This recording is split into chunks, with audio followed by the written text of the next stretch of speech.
ஏதோ ஒரு காரியம், சின்ன ஒரு குறைவு இருக்குது, ஒரு நிறைவான ஆசீர்வாதம், ஏதோ ஆசீர்வதிக்கப்படுறது சொல்லலாம். வானத்தின் பலகணிகளை திறந்து இடங்கொள்ளாமற் போக மட்டும் ஆசீர்வதிக்கிற தேவன். இதுக்கு மேல போதும், களஞ்சியத்துல சேர்த்து வைக்க இடம் இல்லை, வீட்டுக்குள்ள பொருளெல்லாம் வைப்பதற்கு இடம் இல்லை, பெட்டிக்குள்ள இந்த என்னுடைய ட்ரெஸ் எல்லாம் வைக்கிறதுக்கு இடம் போதில்ல, சொல்லக்கூடிய அளவுக்கு ஆசீர்வாதம் ஆண்டவர் உங்களுக்கு செய்ய போகிறார். அதனால சந்தோஷமா இருங்க.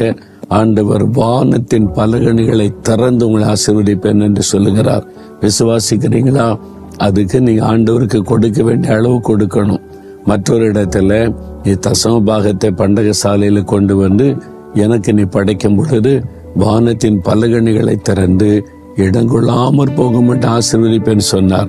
அப்ப நம்ம ஆண்டவருக்கு நேரத்தை கொடுக்கணும், உழைப்பை கொடுக்கணும், நம்முடைய அன்பை கொடுக்கணும், நம்முடைய வருமானத்தில் ஒரு பங்கை கொடுக்கணும்.